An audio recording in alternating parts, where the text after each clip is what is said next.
Welcome to the Bureau of Lost Culture. I'm Stephen, and here we are again, excavating the lost histories, subcultures and countercultures from the shadows, the side alleys and the in-between spaces. And in this episode, we're casting our net into the waters of early 1990s South London, a time when rave culture was mutating. London's squats were pulsing with creativity, yes, there still were squats, and a strange new sound world was blooming in the back rooms and basements, drifting, kaleidoscopic, defiantly uncommercial. This is the story of Telepathic Fish, the ambient afterparty, created by the Openmind Collective, one of whom is my buddy Kevin Foakes, known better to many as DJ Food of Ninja Tune.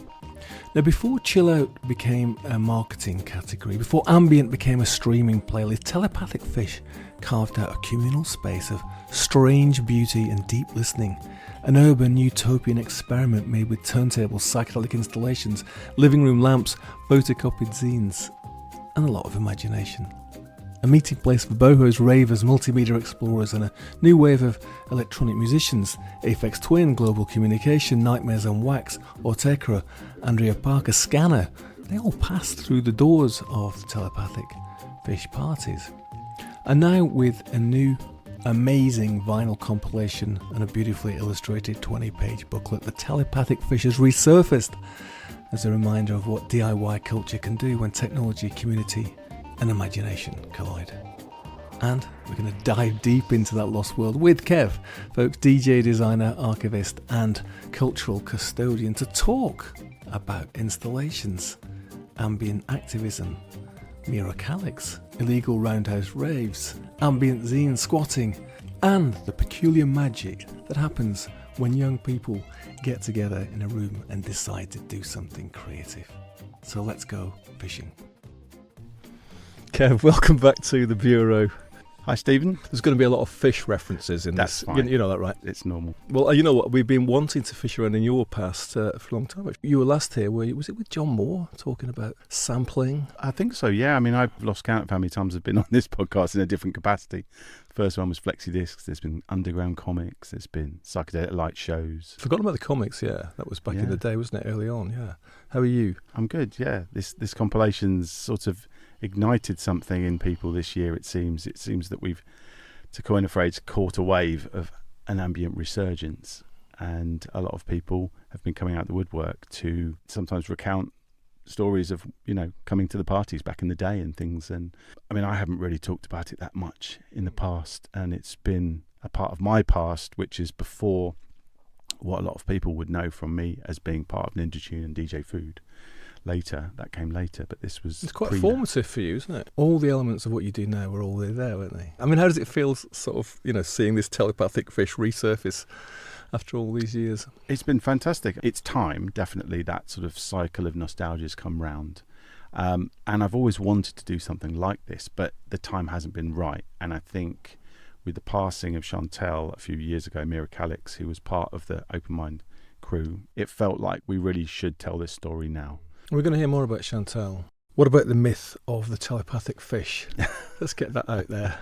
The name was coined from a trip I took to visit a Rastafarian over in Tulse Hill, Brixton, somewhere. Guy who talked about the fish and the importance of the fish. As in the fish singular? Like fish in symbolism, religion, architecture, myth, law. He had this a sort of a screed that he would recite to people. Everyone got it who went through the door. The postman, the gas meter man, all his friends of friends. It was to do with the fact that feeding of 5,000, taking the fish, everyone gets a telepathic link with whoever else has taken the fish. It brings us together and things like this. I didn't really fully understand. I don't remember that bit in the Bible. I mean, I remember the feeding of the 5,000, but there's nothing about telepathy as far as I remember. You know, he was...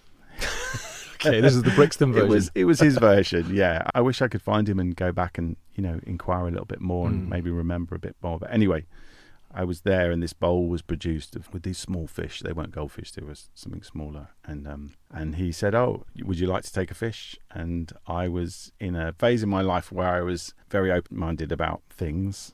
All of a sudden, I'd just come out of a relationship which I felt was quite stifling, and I was up for anything, shall we say. And so He stuck his tongue out, put the fish on his tongue, said, just swallow like this. And he said, stick your tongue out. And he slapped this fish on my tongue and I swallowed it. And that was my taking of the fish. You swallowed a live fish? Yes. So it's a bit like Ozzy Osbourne and the Bat, sort of ambient version. Well, no, it was a much more soft version, shall we say. Nothing was chewed. It was literally swallowed. Like an oyster. It was tiny. It was tiny. Right. I don't really even remember. And at the time, in the situation I was in, it seemed like the right thing to do. Nothing was going to happen. I wasn't under any sort of horrible pressure or anything, but I felt, let's go with this, see where it goes. Did you feel different after you'd swallowed it? Not really. I came back and told all my flatmates, you're never going to guess what happened. Been put into a situation that was completely out of my normal comfort zone. That's what's important, isn't it, in a way? Particularly when you're young, isn't it? If something comes up, I'm just going to say yes. I'm just going to go with this, yeah. And really, in the scheme of things, it might not have given me a telepathic link, but it gave me a name because we were looking for a name for a party. That was the fish. We're going to move towards the telepathic fish parties, but the Openmind Collective, who were these people who started this scene off? So the Openmind Collective were a group of 4 of us that lived in a house in East Dulwich on Goose Green. Mario Aguera, who was living there when I arrived in the summer of 1992, he was a computer programmer who'd come from uni. He'd done his raving. And my friend David Villard, who I was at Camberwell College with, moved in because we had a vacant room. And then there was another room there, and shortly after Christmas 93, Chantel Passamonte arrived through friends of friends, and we were open mind, just as a sort of collective thing. We by the time Chantel arrived, we'd already done 2 house parties. Did you have sort of unofficial roles, or was it just a kind of chaotic, creative collective? It was one of those things where you got on with what needed to get done, and those roles emerged later as people's strengths came to the fore. Mario and I were very much the DJs and the music people. David was more art, decor, and that also fell in graphic design with me as well, because we were both at college, Art College, Camberwell. Chantel's role was one of organisation, I think. She was incredibly well connected on the clubbing scene, and she basically pulled us out of doing house parties into clubbing and squat environments through her connections. So you guys have moved in together. Okay, you're just young dudes. You've got a house. Let's have a party. Yes, right? Just house party, but with a difference in that we had a chill-out room, which was definitely wasn't the second room, if you know what I mean. We put as much effort into decorating the house and the rooms to make them completely different environments. We went to town on flyers, vacuum-formed fish that we cut out. Everyone got one of those on entry. We had a dance room downstairs with strobes, and I think we had a smoke machine as well. And we decorated all the walls, the ceilings. Upstairs was all mattresses and sort of sheets on the walls and ceilings to make it sort of womb-like. Fish mobiles everywhere, UV lights everywhere, and that was the chill out. That's the first party. That's the first party. That's a lot of effort for the first party. Well, that's amazing. This is students doing a lot of time. Art students doing what art students right. do. You know, it was like, we're going to put a house party on, and you know, we're going to put as much creativity into it. Yeah, you're not going to go in the off license, buy some cans. No, put a tape in the tape. I don't even know how much alcohol was there. To right. be fair, it was the early 90s. You know, this is raving days. The first party was very much a rave with the chill out room, and that was, we were aping what we were going to as ravers, which was local squat parties basically. And we went to some clubs like Club Dog and things like that. That was the norm then, is that you had the main room and then you had the chill out room. So this was quite transitional time, wasn't it then? What happens with you guys is that the chill out aspect of it became the thing. Yeah, that's right. But the second party was the first telepathic fish party. The first party was more just a house party, but between the two is when the fish got taken. So then we had a name for it. We had a form for it. Chantel came on board and basically pushed us out of the house into the wider world through her connections. The second party, which was the first telepathic fish party, was so popular, we had hundreds of people turning up, and we knew that we couldn't do it in the house because, you know, there was going to be serious problems with space if nothing else. But so then we started looking around, and we ended up in a squat in Brixton on Tunstall Road, just over the road from the main station. And that was another challenge because it was way bigger than we had actually accounted for, to be honest. It's come up on this show a number of times, the importance of squatting in London, other cities in the UK, and obviously, you know, New York, Berlin, Paris. Yeah.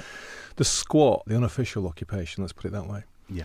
of somebody else's property, absolutely crucial in so many scenes, isn't it? And in London, squatting right back to the 60s, basically, it seems inconceivable in 2025 that there was big, empty, available properties. Absolutely. And it was Chantal who got you guys, like, let's get out the house, let's do this properly, or let's do it on a bigger scale. Well, she knew the people, she had the connections with the squats. Me and David and Mario didn't. She was just very, very good at networking. And there was a huge squat scene around Camberwell where we lived as well. And that dates back to the 80s. It's quite a lot of anarchist squats, and Camberwell Grove, which is now one of the, the most pricey streets in that whole area. We used to be a great big squat scene there. And that was where Mixmaster Morris was living, the Irresistible Force, who was an ambient DJ who we got in for the first Telepathic Fish party.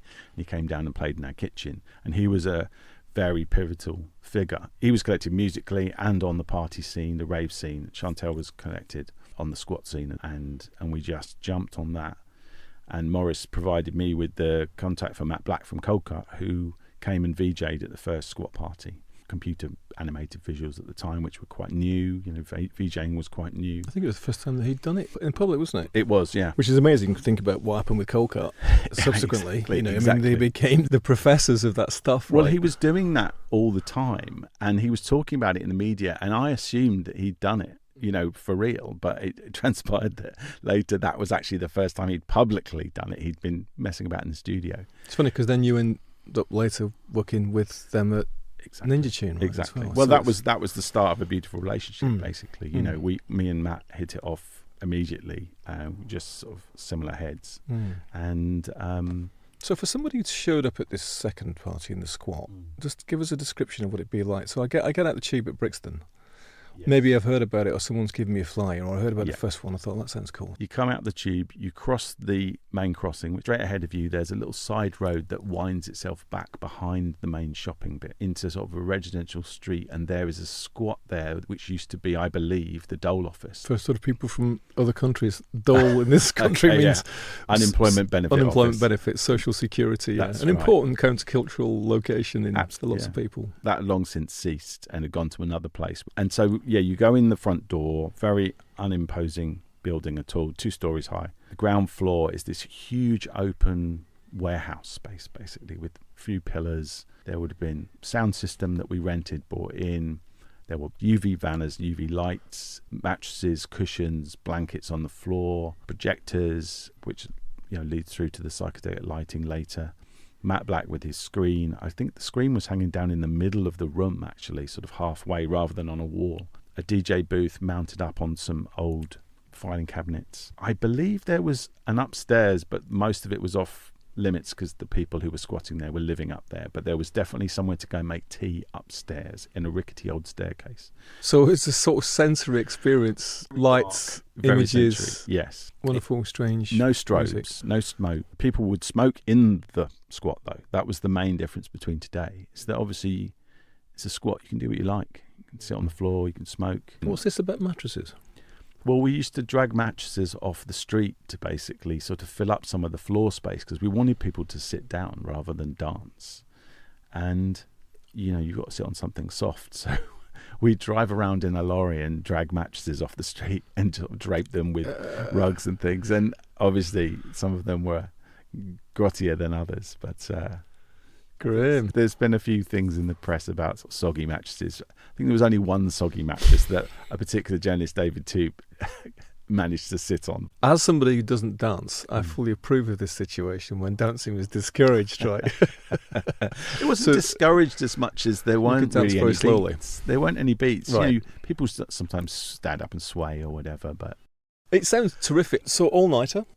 All-nighter, I don't really recall, but yeah, we'd start late afternoon and go through to the early hours. I do remember coming out into the blinking into the sunshine. But drugs, psychedelics, weed? That was all there, yes. Yeah. It sounds more of that than a booze scene. The thing is, I think without that, it wouldn't have worked, to be honest. We certainly didn't have a bar. We had a tea making station. I fully approve of that. As a teetotal that drinks tea. Time becomes elastic on certain substances, so I think that almost played to our advantage in a lot of ways. We didn't really think that part of it through. We just thought we're going to put these parties on there's an audience for it. Okay, before we go further, let's have a listen to a track from the compilation. This is Golden Girls, Kinetic, Morley's Apollo remix. What about that? Well, this is an actual orbital alias of the time. The original was a big club hit, and David Morley was an artist from Europe who, for me, did the definitive remix of this. Just a beautiful progression of just hairs on the back of the neck moments.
Where was the music that was getting played coming from? There was a new shop in the centre of Soho, very, very close to where we're actually sitting now, called Ambient Soho, which had opened in the summer of 1993, which we were also involved with quite heavily, both working in decorating, designing for, run by a guy called Rocket, and he would sell a lot of the latest ambient records, which you could buy also at Fat Cat, which was another record shop over in Covent Garden.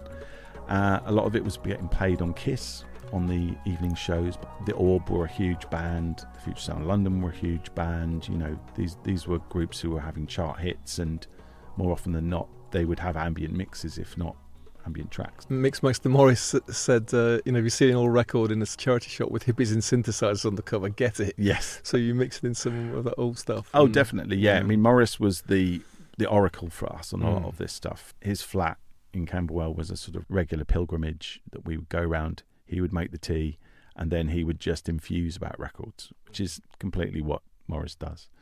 And he would make us mixtapes of different things, and he introduced us to everything. He introduced me to krautrock. I'd never heard of krautrock before him. Can, Tangerine Dream, the Berlin School, as we call it now. I mean, we knew about the basics. We knew about Eno, but our stuff was things like the KLF and the Orb and the Shaman and Future Sound of London. You know, it was the contemporary stuff. But he knew that. He also knew way, way deeper. He knew about the German scene that was happening with people like Pete Namlook and Fax Records in Germany. Also the Detroit techno stuff, Carl Craig and people like that. The Aphex Twin, B12, Black Dog, Autechre, all of what would become known as a sort of, ironically, artificial intelligence series on Warp for the next few years. I mean, speaking of that Autechre and global communication, Tony Morley, Andrea Parker, Aphex Twin came through, right? Aphex Twin played at the first squat party in Brixton, actually, yeah, when another DJ who was booked couldn't arrive, and Morris opened his address book and said, I'll get Richard to come along, which he duly did, and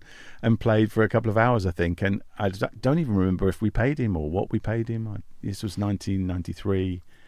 it just happened, you know. You know, he's still a bit of a mystery, isn't he, Aphex Twin? And I remember I came to London, I think he lived in an old bank building in Elephant and Castle, didn't he? He was living, he made so much money from his remixes. Because it was the time when the big record labels had to get a remix of everything that they did, right? Yes. And of course, as ever, they're always trying to catch the cool vibe, aren't they? The cool kids. That's right.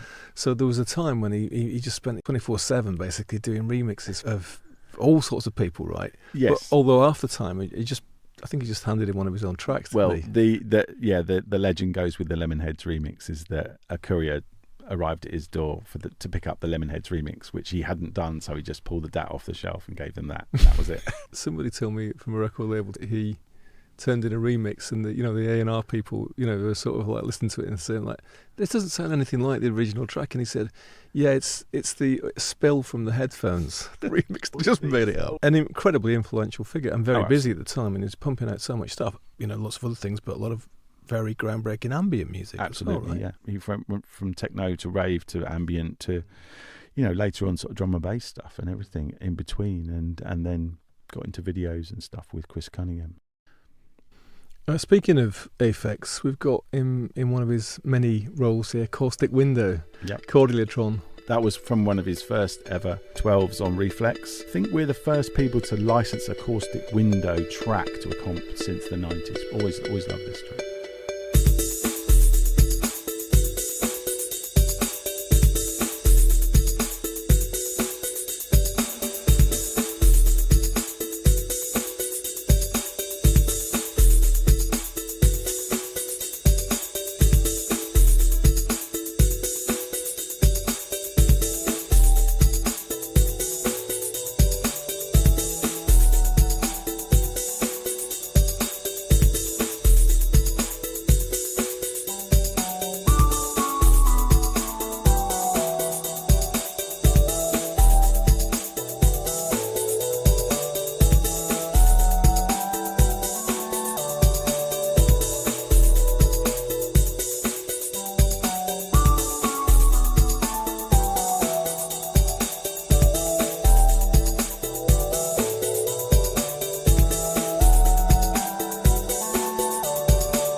crossed paths a number of times back in the 90s and noughties. He came to the Solid Steel Club when Luke Vibert played in about 2004.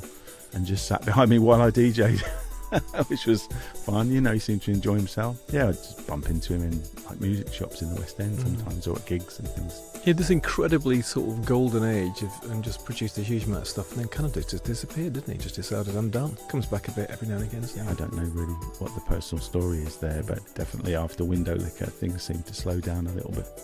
Autechre, Global Communication, Tony Morley, they all came through, didn't they? All did the Telepathic Fish. A lot of those people were friends. They just hung out with us, and we'd do gigs with them and stuff like that. You know, Andrew Parker was a very good friend of Chantel's, and Tony Morley was working at Beggar's Banquet 4AD when we met him before he'd started the Leaf label, and he would come along and DJ. Did you have any sense then that they were going to be sort of these future heavyweights? Well, no, because they were just mates who came round, you know.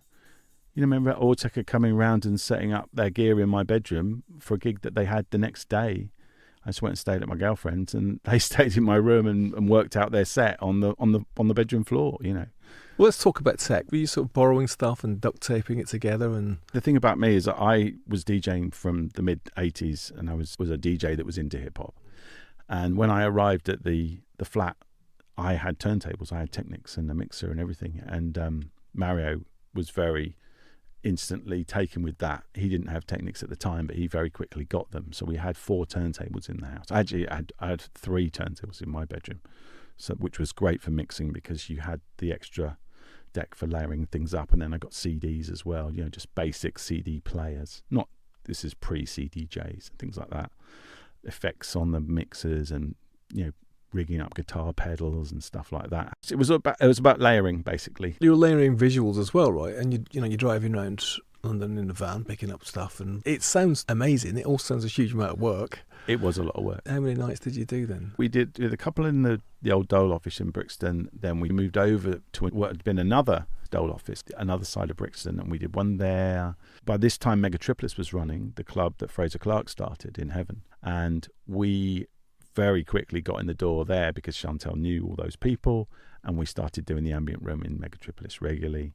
We did the Fish in Heaven parties. It was part of this bigger sort of constellation, wasn't it? I mean, you mentioned the Megatripolis, yeah, Big Chill. You got Ambient Soho, the record store up here and stuff, Cold Cut, Solid Steel, and it was like a bigger scene, wasn't it? It was. I'd say we were one of the first. There was the Reflective parties before us with Space Time Continuum, and there was before that the Land of Oz, which was the Orb and Jimmy Corti and Youth, again at Heaven. But, you know, we were part of the beginning of this movement that came out. DIY as well, wasn't it? Very much so. Inspired by the DIY squat parties that we went to, and then we'd eventually put them on, and then we'd bring them into the clubs. So we took away a little element of that organisational aspect for ourselves after a while, because we could just rock up to a place and decorate it and play. We didn't have to worry about all the promotion and things like that. This thing which has run through your entire kind of career, isn't it? You've got a very strong visual identity. You know, street art, comics, yes, right, graphic novels of your design. And as part of all this, you had Mind Food, right? Oh, Mind Food was a fanzine that we did, an ambient fanzine, whatever that is, which we put together as a sort of newsletter, basically, for ambient music, because it wasn't really being written about in any length in the press. You'd get a few mentions in some of the weeklies like NME and Melody Maker and in their dance pages, which is as much likely to get something in ID or something like that. Yeah. There certainly weren't that many features on this stuff around that time, and because we had an in with the Underground network, we could publish things like Morris's, not only his top 10s, but his actual diary of where he was playing, and so a couple of these things got published. We had a recipe from Aphex Twin, which was kind of tongue-in-cheek. We had one of the first interviews with Seafeel, people like that, Scanner. There was a lot of people around, and it was easy to talk to them and collect up all this stuff. And it's interesting, isn't it? Because with the graphics, like I said, the street art, the graffiti, cut-up, collage, comics, all that stuff. Because actually what happened really with DJ culture, generally, that all got stripped out, didn't it, in a way? It was probably the time when there's most connection of like DIY, party, music, and graphics mixing together, right? It's all pre-computer. It's as desktop publishing is coming in. Right. And we were learning that at college, but we still didn't really know how to put a magazine together on a computer, let's say. We were still of the cut and paste age. And so certainly with some of the Mind Foods, especially the early ones, you can see that cut and paste. And you can see some pretty terrible early computer graphics as well. We're literally learning how to do print. Again, it was an exercise. Oh, we're art students, we can do this. Let's have another bit of music. Nightmares on Wax, Night's Interlude. This is, to me, early trip hop. This is a big Quincy Jones loop from George at Nightmares on Wax that came out.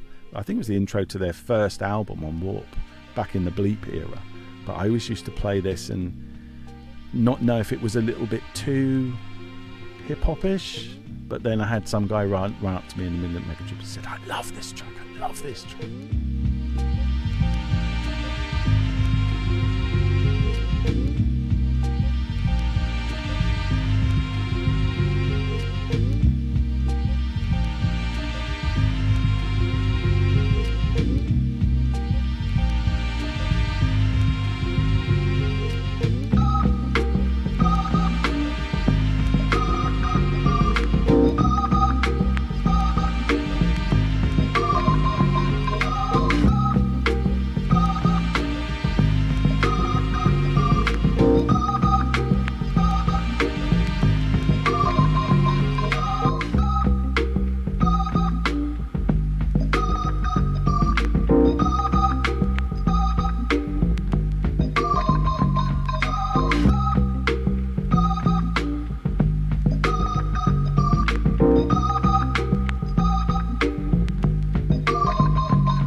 Let's talk about the Roundhouse and this illegal New Year's Eve party. I mean, the Roundhouse has come up on this show a lot because, for anybody who doesn't know, it's in Camden. It's an old railway turntable, so a place where they bring the the trains in and they can use this huge turntable to sort of spin them around, work on them, and then sort of send them out through a different door. So it's this big round building, brick, I think Victorian, I assume, right? It must be, yeah. And by the 60s, it had sort of become empty. It started to get used for some major countercultural stuff. Well, the IT party was there, wasn't it? The launch party for IT. Yeah, one of the big psychedelic gigs was there. UFO's The Doors and Jefferson Airplane was there, wasn't it? And then it went on to become... experimental theatre. Yeah, Jeff Dexter had his parties there. Into the 70s, actually. Yeah. So then it sort of fell into disrepute again, didn't it? And was quite banged up. It was very in disrepair. The roof had some of it had fallen in. I know Spiral Tribe had a New Year's Eve and we Christmas talked about thing. That, probably 2 years before we got there. Because that went a bit pear-shaped, didn't it? Yeah, Mark told us about that because Mark D'Angelo, because they just got out of hand. Too many people. The security guards were like taking bungs and stuff. And I'm surprised that you actually got in there because the police had got involved when Spiral Tribe were there. These days, you imagine it just with a big sort of security detail around it. But 2 years later, you managed to get in there. I can't claim to have broken in or anything like that. It was already done and dusted when we arrived. It was a group called the Rainbow Tribe had organised this New Year's Eve gig. It was a little ad hoc, and there was everything from sort of experimental theatre troupes called the Space Goats, and then there was us, Telepathic Fish, Mixmaster Morris and Matt Black, part of that. So it was kind of a vaguely organised circus, and for the first 5 hours after we got in on New Year's Eve, there was no power, and we had to basically sort of sit in the freezing cold for the new year. But somebody got a generator up and I ended up playing first on New Year's Day, like literally in the morning as the sun came up. And Morris played, Matt Black played, Chantel played for hours and then went home and had some sort of asthma attack, I think. But there was a guy called Nick Mindscapes who's still around and is crazy as you like. He'd got in and he'd rigged up this absolutely huge screen. I'm not kidding you, around half of the venue, which he'd scaled the walls himself with no safety ropes or anything and put up, and it had this huge banner up which he was projecting onto, and it looked great, but then the power kept going, and but people kept coming and going. All New Year's Day was basically like it was open. People just came in. We would come and go and get food in Camden and come back, and someone else would be DJing. And of course it was light, so there were no projections in the day, but at night people were setting fires in the middle of the floor and to keep warm and get some light when the power went. And the authorities left you alone? Yeah, I wasn't that aware back in those days, you know. There were many reasons for that. But as the day wore on, this is New Year's Day, you know, more and more people came, and it got really, really packed and big, and obviously the lights goes and the projections go on, and it became really, really good. The New Year's Eve party was an anticlimax, but the New Year's Day party was the real thing, and Mixmaster Morris got back on and played brilliantly, and we just went all night again, but halfway through the night it got hijacked by another sound system. It was almost like someone had it lurking in the shadows, and we got this vague idea, what's going on? What is going on here? These sound system rolled out of the shadows and just turned on and started playing dance party. It was ravey. And so we'd been playing all this ambient stuff, and then half the crowd sort of went, great, and got into it and started dancing. And half of us were just like, what are you doing? You know, you're ruining my trip, man, or whatever, you know. And sort of scattered to the four corners. And I can't really remember how long that went on for, but then it got shut down. Memories are vague. Was that sort of significant in a way, the kind of coming of a new music? So that was your peak in a way, wasn't it? That was one of the sort of bigger parties. The other big party we did was when we went to Amsterdam to do this big XXX festival. That was probably the peak, because we were playing in this sort of dome that was connected to a huge ex-gas canister, and in the main room was Orbital and Autechre and Mixmaster Morris and Higher Intelligence Agency and all these other bands, great electronica bands of the day, and it was a proper rave. Then you'd go through this tunnel that was lit by UV banners that David had painted, all the way into this sort of womb-like space that was completely different from the rave, and it was a proper chill out. We had this thing called which we called the amoeba, which was this sort of inflatable. It looked like a sort of like half of a giant conker shell, if you can imagine it, with all the spikes, but they were hooked up to a time-delayed fan, which would switch on and switch off. It would blow itself up. The fan would switch off, and it would then deflate, you know, and it was like this throbbing, pulsing thing in the centre of the room. And in fact, I had it in my loft for 30 years, and I just pulled it out for a new party that we did to launch this album.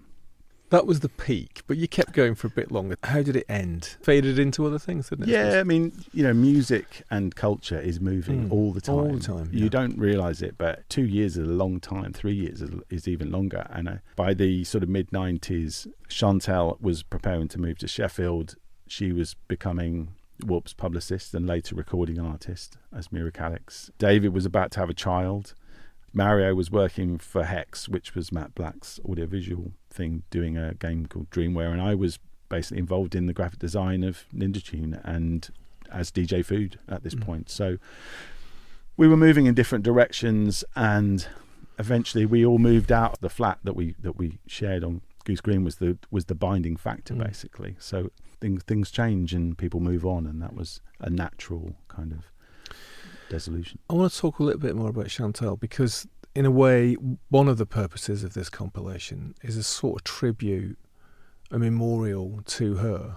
Definitely to acknowledge her and her part in this formative time, which hasn't really been documented. And you know, she obviously went on to a career in music and the arts. For listeners, you can probably tell from the way we're talking about her, she's no more. She died a few years ago now, right? And that was a shock to all her friends, very unexpected, yes. She came from South Africa, right? Was this kind of like dynamo, basically, amongst you slackers, right? She was a very progressive woman. Yeah. I got out some of my diary and at one point I wrote, Chantal has had her lip pierced, and this was like 93 or something. This was completely unheard of at the time for people that I was hanging out with, and it was just she came back with this lip pierce in great pain, and she would just sort of turn up with these amazing outfits. She had so many clothes, it was unbelievable. She knew so many people. We were always on guest lists. She was this incredibly personable person, socially completely at ease, and could make you feel at ease. Gentle voice as well, and she's one of those catalytic people as well, who brought out the best in people. I think she did, yeah. And very creative in herself, but also very good at making things happen, right? She would just say to us, listen, and then she would trot out this idea she'd had, or this thing that she'd actually put in place already and that we were going to do anyway, and she knew full well. And we'd all just go, yeah, that sounds great. She was just a very, very good enabler. I think that's what made her a great publicist as well for Warp Records, working with all those bands, and then became an artist, recording artist. But then she moved into the art world as well. I think she realised quite quickly that her stuff wasn't club music; it was more suited to the arts, and she would, do installations and all sorts of things. And we were so proud. The year before she passed away, she was playing in the Tate's Turbine Hall. We went to see her. Right, it's like, this is Chantal. And here she is, playing in the Tate. Kev, I think we've got time for one more.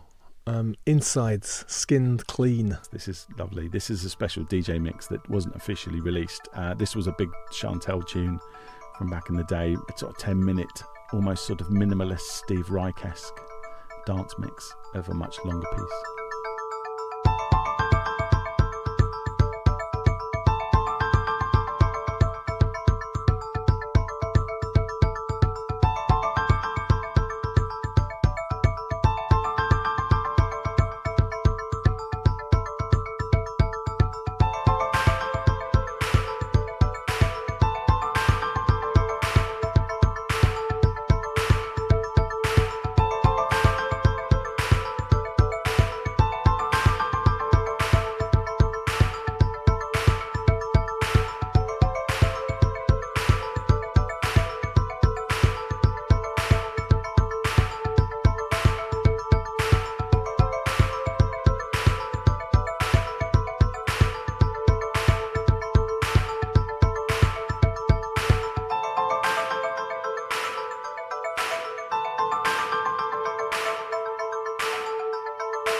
So, I mean, it's got a sense of loss, obviously, and the memories and stuff for you. Put this compilation out. It's got great reviews. Rough Trade compilation of the year. Yes, right? That was nice. You had all these tracks to choose from back in the day. How did you pick which ones to put on it? How the thing came together was that Doug Shipton, who had just wound up Finders Keepers Records and started his own Fundamental Frequencies label, approached me. I'd known him from digging circles for years, and meaning digging as in crate digging, record finding, DJing, right. That sort of thing, sample spotting. He had heard about Telepathic Fish through somebody he worked with. He came to me and said, I'd really like to do a compilation based on your parties. Do you have anything aside from a musical lineup that you'd like to put out? Do you have any ephemera or memorabilia? And I'm, as you well know, a hoarder. I like to think of it as archivist, Stephen. Okay, all right. So I got out several folders of stuff and said, how about all this? And he just said, we've got a compilation.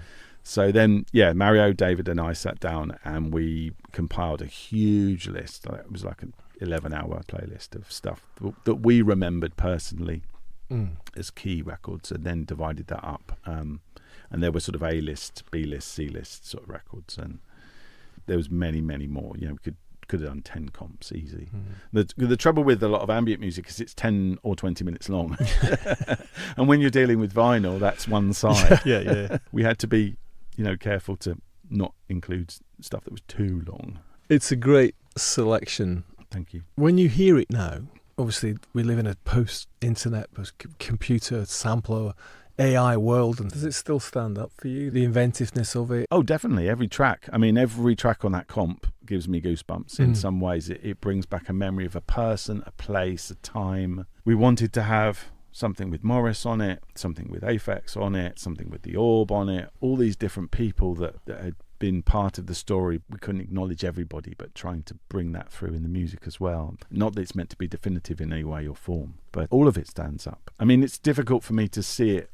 Yeah, separate it from your actual personal experience, right? Yeah. We live in different times in all sorts of ways, right? And it's very thought-provoking and sort of quite poignant in a way for me to hear about this time in London. This is a time when young people could come to London, live together and do stuff, and there were squats and there were opportunities and there was DIY culture, and I just wonder whether where we are now, if something like that could happen again. Maybe it is happening, actually, we just don't see it because it's underground. Absolutely. The city's always sort of morphing and evolving in different ways, isn't it? How do you feel about that? Does it feel like that was a bit of a golden age for opportunity for young, arty, creative people with time and space to do stuff? In as much as you had this, wealth of space that wasn't being used and could be used up to a point, yes. But I do think people find a way, because there is a need. Yeah.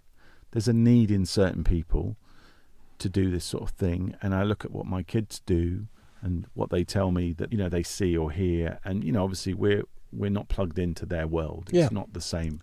But I don't believe that things like this don't go on. I'm sure they do, but they appear in different ways, I suppose in a way I mourn the fact that property has become so commodified in the city.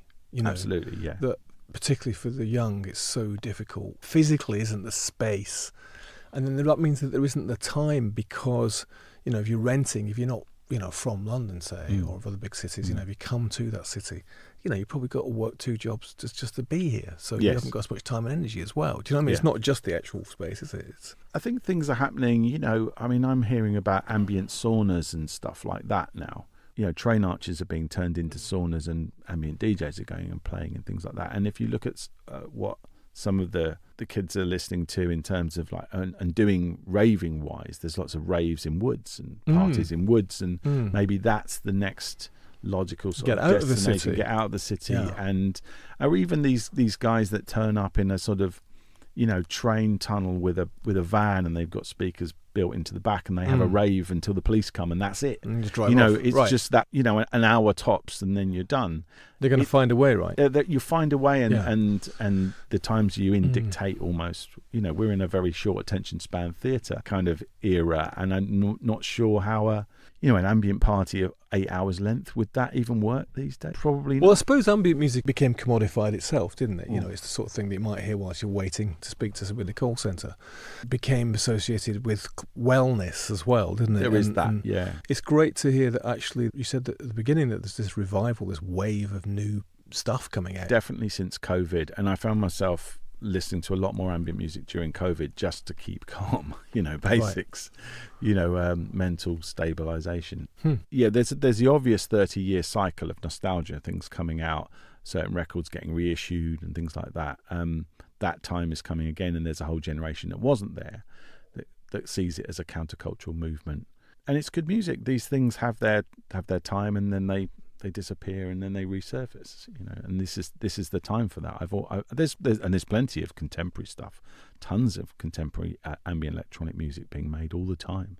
We're in a golden age for some of that stuff again, really. We just need someone else to put their version of this ambient party on. So when you think back about all those telepathic fish parties, what's the sort of strangest thing that you can remember happening? That's legal. We're not bothered about legal or illegal in this show. It doesn't matter. No, I can't go. Tell me off, Mike.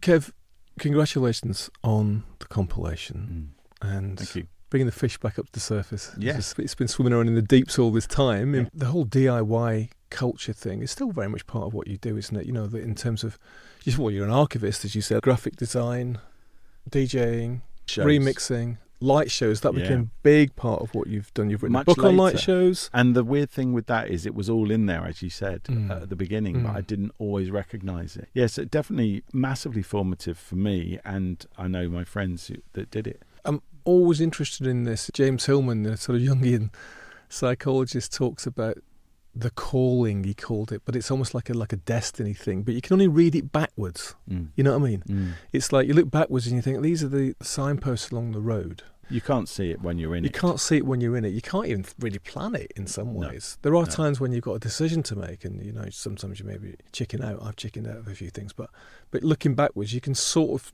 see the map somehow, right? Yeah. And in your case, very much so, because of all you do now. Now, with hindsight, absolutely. But what's been interesting for me is, as you know, I'm a big fan, like yourself, of the counterculture from the 60s, but obviously I wasn't born then. But reading back some of the accounts of these parties that I was a part of, and we were a part of, they read exactly like happenings. The 60s happenings. And a guy said to me during the launch party that we did in Brixton this summer, this is an amazing happening. And I said, I'll take that. I totally agree. And it hadn't really even occurred to me that obviously this is how people see it. And you don't get to define what you do. Other people do. And it seems to me that people are defining it as a countercultural happening moment, which is great. Kev, thanks very much for coming back to the Bureau of Lost Culture. Thank you, Stephen.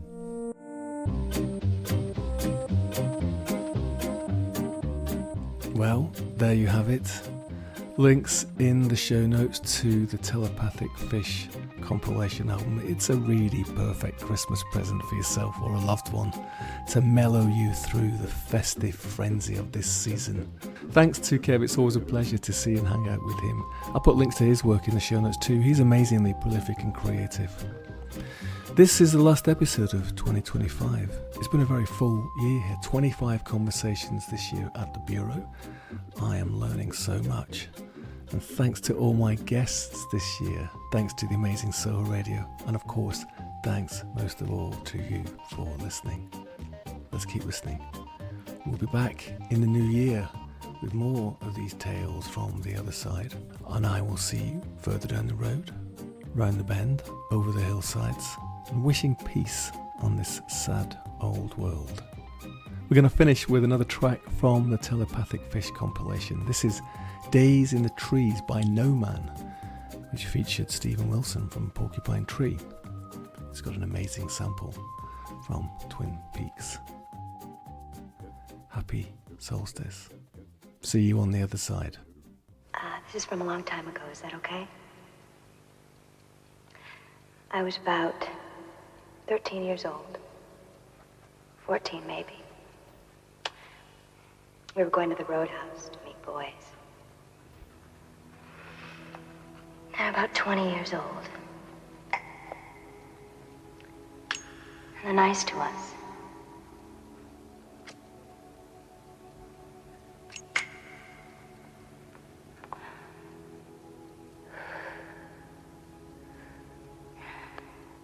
And they make us feel like we're older.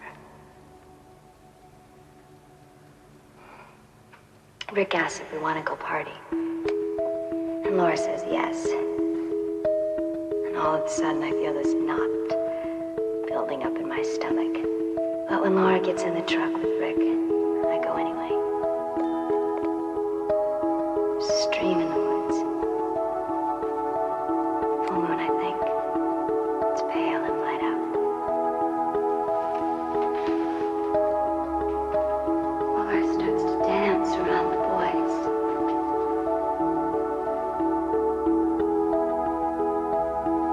She begins to move her hips. Back and forward. And we take off our clothes. I know the boys are watching. Laura starts to kiss Josh and Rick. I don't know what to do, so I swim away.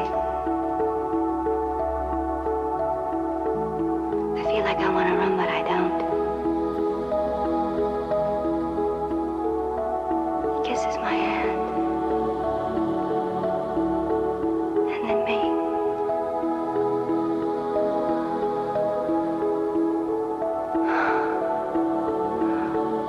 I can still feel that kiss.